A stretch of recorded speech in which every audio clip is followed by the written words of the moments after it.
আজকে আমাদের দুপুরের লাঞ্চের মেনু ছিল ফ্রায়েড রাইস আর দই চিকেন।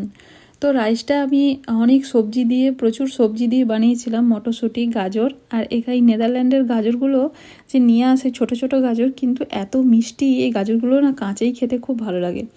আর আমি এই রাইসটাতেও অনেক দিয়েছিলাম, গাজর মটরশুঁটি দিয়ে করেছিলাম। তো রাইসটা দেখে আপনাদের সকলেরই মনে হচ্ছে যে এটা কেন হলুদ রঙের হয়েছে। তো এই পোলাওতে যে কালারটা হয় না, হলুদ হলুদ কালারের, তো এই কালারটা না আমার খুব ভালো লাগে। সেই জন্য না রাইসের চালটা সেদ্ধ হওয়ার সময় আমি ওতে একটু হলুদ দিয়ে দিয়েছিলাম। আর এখানে করেছিলাম রাইসের সাথে খাওয়ার জন্য দই চিকেন। তো দই চিকেনটাতে না আমি একটু আলুও দিয়েছিলাম। এই দেখতেই পাচ্ছেন, চিকেন একটু আলু খেতে আমার বেশি ভালো লাগে।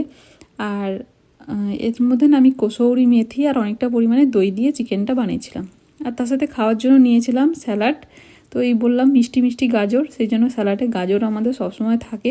তো গাজর আর পেঁয়াজ নিয়েছিলাম। তো এই ছিল আজকে আমাদের দুপুরের লাঞ্চ। তো ভিডিওটা কেমন লাগলো অবশ্যই কমেন্টে জানাবেন। আর রেসিপিটা যদি কেউ জানতে চান দই চিকেনের, তো অবশ্যই বলবেন।